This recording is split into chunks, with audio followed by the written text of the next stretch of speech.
दोस्तों नमस्कार, मैं मयंक त्रिपाठी आप सभी का एचएम कोचिंग क्लास में स्वागत करता हूं। कैसे हैं आप सब दोस्तों? आप लगातार पढ़ाई करते रहिए। मैं आपको लगातार एनसीईआरटी हिस्ट्री सीरीज पढ़ा रहा हूं और उसी क्रम में आज मैं क्लास 6 का चैप्टर 10 पढ़ाऊंगा, जो कि आज इसका दूसरा पार्ट है। आप समझ रहे हैं, आपने इसके पहले देखा था नए साम्राज्य और राज्य। आज भी आप यही चैप्टर पढ़ेंगे, लेकिन कुछ चीजें शेष रह गई थी, वो पढ़ेंगे। इसके पहले मैंने आपको कई सारी महत्वपूर्ण जानकारियां इसके पार्ट 1 में दी। जैसे मैंने गुप्त वंश के बारे में बताया, उसके जो महत्वपूर्ण शासक हैं, समुद्रगुप्त, प्रशस्त के बारे में बताया, प्रयाग प्रशस्त के बारे में बताया। दोस्तों चंद्रगुप्त के बारे में बताया। मैंने 3 तरीके के चंद्रगुप्त बताए थे, आपको याद करिए। और वो सारे इतना आपको अगर डाउट है तो आप डाउट क्लियर करने के लिए आप इसके पहले वाली क्लास देखेंगे, जिसमें मैंने आपको चंद्रगुप्त मौर्य के बारे में बताया था, चंद्रगुप्त प्रथम और चंद्रगुप्त द्वितीय यानी कि विक्रमादित्य के बारे में बताया था, विक्रमादित्य के 9 रत्नों के बारे में बताया था, समुद्रगुप्त को वीणा बजाने वाला बताया था। तो ये बहुत सारी चीजें, बहुत सारी जो महत्वपूर्ण चीजें हैं वो मैंने इसके पहले वाली क्लास में, इसके पार्ट 1 में बताई।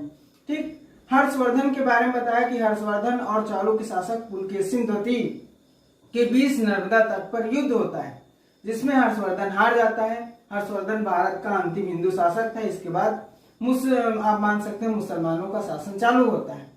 दोस्तों मैंने पल्लव वंश, चालुक्य वंश, इन सब वंशों के बारे में बताया, इनकी राजधानियों के बारे में बताया।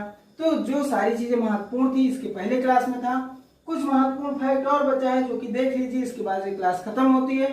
दोस्तों 10 चैप्टर हो गए हैं, सिर्फ एक चैप्टर और बचा है, जिसके बाद आपकी क्लास 6 एनसीईआरटी हिस्ट्री खत्म हो जाएगी। इसके बाद हम लोग क्लास 7 में आएंगे और आप लोगों की जो शिकायत है वो भी मैं दूर करूंगा क्लास 7 में।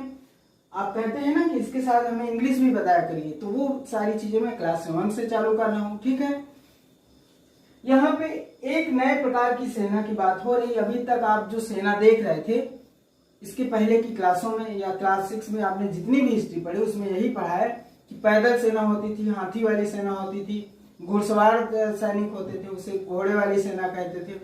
तो सेना में ये चीजें, ये लोग लगातार जुड़ जाते थे, इसे ही सेना कहा गया।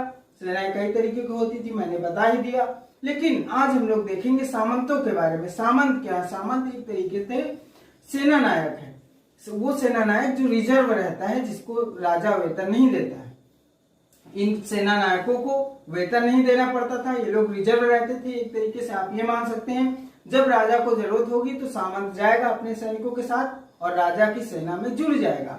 ठीक, तो कई सारे सामंत हुआ करते थे उस समय पे, और राजा होता था। राजा के पास छोटी सेना होती थी, राजा के पास सेना होती थी, ऐसा नहीं कि राजा के पास सेना नहीं होती थी, लेकिन कई सारे सामंत होते थे। सामंत क्या करता था, कई सारे सैनिक अपने पास रखता था और कई सारे हथियार भी रखता था, जो कि जब राजा को जरूरत होती थी तब राजा के पास जाता था और युद्ध में शामिल हो जाता था। सामंत इसीलिए होते थे कि राजा को जरूरत पड़ेगी तो राजा हमसे कहेगा। सामंत किसी एक राजा के नहीं होते थे, वो आप मान सकते हैं। मान लीजिए किसी राजा को जरूरत पड़ी सामंतों की, उसने बुला लिया। किसी दूसरे राजा को जरूरत पड़ी तो उसने बुला लिया। समझ रहे हैं आप सामंत की भूमिका? तो सामंत को जिसकी जरूरत सामंतों की होती थी वही सामंतों को बुला लेता था। आपको अभी और अच्छे से समझ में आएगा। ऐसे ही दक्षिण के राज्यों के बारे में सभाएं क्या होती हैं, इसमें पल्लव वंश, पल्लव जो प्रशस्त मिले हैं उसके बारे में बताया। उसी के जरिए हमें प्राप्त होती है जानकारी कि ब्राह्मण भूस्वामियों को जो समूह होता है उसे ही आप कहेंगे सभा। ठीक, तो यही सब महत्वपूर्ण चीजें। और हमें कालिदास से क्या जानकारी मिलती? कालिदास का एक महत्वपूर्ण नाटक है जो परीक्षाओं में खूब पूछा जाता है, अभिज्ञान शकुंतलम। उससे कई सारी चीजें परीक्षाओं में भी प्रश्न आते हैं कि अभिज्ञान शकुंतलम किसने लिखा? आप कहेंगे कालिदास। मैंने आप याद करिए पिछली क्लास चंद्रगुप्त द्वितीय यानी कि विक्रमादित्य के 9 रत्नों में कालिदास को भी बताया था, जिसमें कहा था कालिदास को भारत का शेक्सपियर माना जाता है। दोस्तों ये सारी महत्वपूर्ण चीजें हैं। आपको इसकी पिछली क्लास बहुत महत्वपूर्ण है, आपको जरूर देखनी चाहिए। उसके पहले अब हम लोग ये चालू करेंगे, आपको समझाते हैं एक नए प्रकार की सेना के बारे में। ये सामंतों के बारे में देख लीजिए।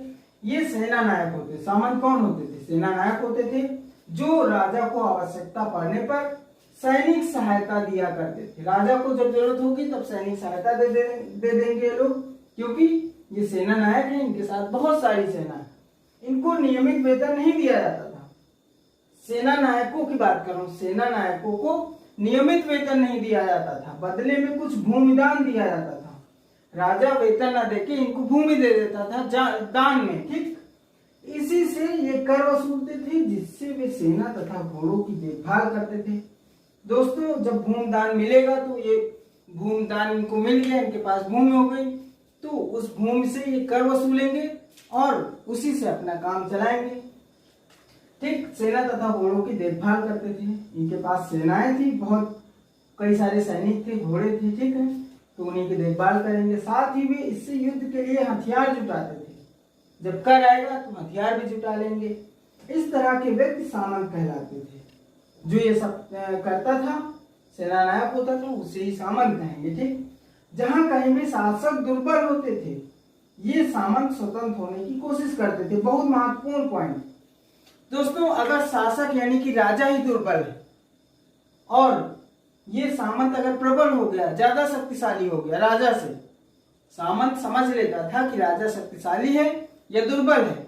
अगर राजा दुर्बल हुआ तो सामंत उस पर हावी हो जाता था और खुद राजा बनने की कोशिश करने लगता था, ठीक। तो कई बार सामंत खुद अपना राजा का अस्तित्व बना लिए और राजा को गद्दी से हटा दिया, ठीक, क्योंकि राजा के पास कम सेना होती थी, राजा सामंत पर डिपेंडेंट होता था, ठीक। आप समझ गए। इसके बाद देखेंगे दक्षिण के राज्यों के बारे में। सभाएं, सभा क्या होती देख लीजिए। ब्राह्मण भूस्वामियों का संगठन ही सभा कहलाता था। बहुत महत्वपूर्ण फैक्ट है, आप इसको याद कर लीजिए। जो ब्राह्मण भूस्वामी थे, उनका संगठन था, एक मीटिंग होती थी, चर्चा होती थी, डिस्कस होता था, उसे ही उन सभाओं को उन्हें जब संगठन होता था उसे ही कहते थे सभाएं। ये सभाएं उप समितियों के जरिए सिंचाई, खेतीबाड़ी से जुड़े विभिन्न काम, सड़क निर्माण, स्थानीय मंदिरों की देखरेख आदि का काम करती थी। पल्लवों के अभिलेख में इनकी चर्चा है। दोस्तों, ये जो आप मान सकते हैं सभाएं थी, सभाओं में क्या होता था, चर्चाएं होती थी, ये वहां पे डिस्कशन होता था कि ये काम कैसे किया जाए। सड़क निर्माण जैसे मान लीजिए करवाना है तो ये कैसे किया जाए, कौन करेगा, किसको जिम्मा सौंपा जाए, ये सारी चीजें। खेती बाड़ी की बहुत सारी चीजें, कृषि की चीजें, ठीक। मंदिरों की देख रेख कौन करेगा, मंदिर बनवाएगा कौन, ये सारी चीजें कौन करता था, ये सारी चीजें ब्राह्मण भूस्वामियों का संगठन ही करता था, ठीक, जिसे कहते थे सभा। मान लीजिए राजा ने कह दिया कि हमें मंदिर बनवाना है, तो मंदिर कौन बनाएगा, उसका मिस्त्री कौन होगा, ये सारी चीजें कौन डिसाइड करेंगे, ये लोग। सभा डिस्कस करती थी, इसमें कई सारे विद्वान होते थे, ठीक। आशा है आप ये चीजें समझ गए हैं। अब देखते हैं आम लोगों के बारे में। आपने देख लिया सेना के बारे में, सभाओं के बारे में, इसके पहले राजाओं के बारे में, ठीक, तमाम तरीके के राजाओं के बारे में इसकी पहले वाली क्लास में देखा। अब हम लोग देखेंगे आम लोगों के बारे में। तो ये चैप्टर इसी के बाद होता है खत्म। आम उस जमाने के लोगों की झलक हमें नाटकों तथा कुछ अन्य स्रोतों से मिलती है। दोस्तों, आपको अगर मैंने पहली क्लास में बताया था अतीत के बारे में जानना हो तो क्या करेंगे, कई सारी चीजें हैं जिसमें अगर आपको कोई किताब मिल रही है तो आप उससे बहुत अच्छे से जान सकते हैं। और किताब से कैसे जानेंगे, किताब में जो नाटक होगी, कहानी होगी, उससे क्या पता चलेगा, उस समय का रहन सहन। जैसे आज आप कोई कहानी लिखते हैं तो आज आप आज का दृश्य देख के लिखते हैं कि एक लड़का था, वो शॉपिंग मॉल गया, वहां से शॉपिंग करके लाया, तो क्या फैक्ट पता चला। आज के मान लीजिए 200 साल बाद कोई पढ़ रहा है तो क्या जानेगा, वो यही तो जानेगा उस समय कोई शॉपिंग मॉल होता था। फिर लड़का प्लेन से बैठ के दिल्ली गया तो फिर क्या जानेंगे कि उस समय अच्छा प्लेन भी चलता था। ऐसे ही इन नाटकों से, इन कहानियों से, इनसे हमें क्या पता चलता है, उस समय की चीजें। तो वही कालिदास की अभिज्ञान शकुंतला में ऐसा वर्णन किया गया है, ठीक। कालिदास का नाटक आप पढ़ें कभी तो आप उस समय की चीजें जानेंगे। ऐसे ही मैंने जातक कथाओं के बारे में बताया था, अगर आप जातक कथाएं पढ़ेंगे तो उस समय की चीजों के बारे में जानेंगे, ठीक है। तो चलिए देख लेते हैं। कालिदास ने अपने नाटकों में राज दरबार के जीवन के चित्रण के लिए प्रसिद्ध है। कालिदास के जो नाटक है राज दरबार के चित्रण के लिए प्रसिद्ध है। दोस्तों, राज दरबार में क्या होता था, कैसी घटनाएं होती थी, राजा से कौन मिलने आता था, राजा, मान लीजिए किसी राज्य में किसका कौन कौन से पद होते थे, कोई मंत्री होता था, कोई सैनिक होता था, कोई आप मान सकते हैं कि सेना नायक होता था। ये सारी चीजें, ये सारी राज दरबार की बहुत अच्छी चीजें कालिदास के नाटकों में आपको मिलेंगी। ठीक, इन नाटकों में एक रोचक बात यह है कि राजा और ब्राह्मणों को संस्कृत बोलते हुए दिखाया गया है। संस्कृत दो लोग बोलते थे दोस्तों, बहुत महत्वपूर्ण है, पॉइंट है, स्टेट पीसीएस यूपीएससी जैसी परीक्षाओं के लिए महत्वपूर्ण है ये पॉइंट कि राजा और ब्राह्मण इनको संस्कृत बोलते हुए दिखाया गया। अन्य लोगों को प्राकृत भाषा में बोलते हुए दिखाया जाएगा, जबकि अन्य लोग तथा महिलाएं प्राकृत बोलते हुए दिखाए गए हैं। आप मान सकते हैं इनको महत्वपूर्ण दर्जा दिया गया। राजा और ब्राह्मणों को ये संस्कृत बोल रहे हैं, इनको स्पेशल माना गया। इसके साथ प्राकृत भाषा महिलाएं, ठीक, अन्य लोग और महिलाएं क्या कौन सी भाषा बोलेंगी? प्राकृत भाषा। इनका सबसे प्रसिद्ध नाटक अभिज्ञान शकुंतलम है। अभिज्ञान शकुंतलम, जिसमें एक राजा होता है जिसका नाम है दुष्यंत। अभिज्ञान शकुंतलम में राजा का नाम क्या है? दुष्यंत। ठीक, एक राजा है और शकुंतला नाम की एक युवती, प्रेम कहानी। ठीक, लव स्टोरी है, चाहे तो पढ़ लीजिए, मजा आ जाएगा आपको। इसकी एक राजा की दुष्यंत और एक युवती है शकुंतला, इन दोनों की गजब की लव स्टोरी अभिज्ञान शकुंतला में बताई गई है। आप लोग जो लोग नावल पढ़ते हैं और तमाम चीजें पढ़ते हैं वो ये वाली लव स्टोरी भी पढ़ सकते हैं। ठीक है, इस नाटक में एक गरीब मछुआरे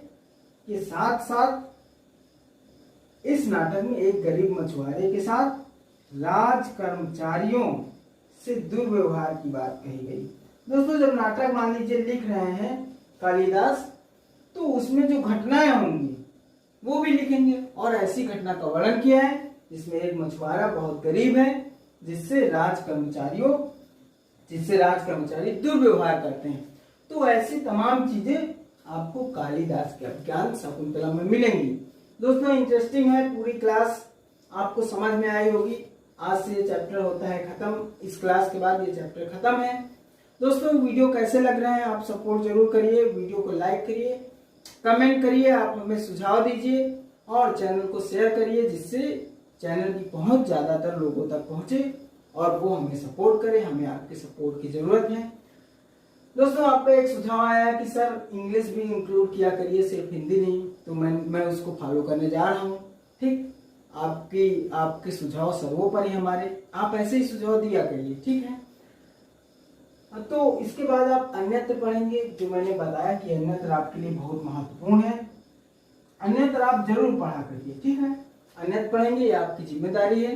अगर आपको कुछ समझ में नहीं आया तो पूछ सकते हैं। मैंने टेलीग्राम आपको ग्रुप दे रखा है, डिस्क्रिप्शन में जाइए, ग्रुप देखिए और वहां से चैनल ज्वाइन करिए टेलीग्राम। वहां पे आपको कई सारे बच्चे मिलेंगे डिस्कस करते हुए, आप भी डिस्कस करिए। ठीक है दोस्तों, अब कल मिलते हैं नई क्लास के साथ। तब तक आपका दिन शुभ हो। धन्यवाद।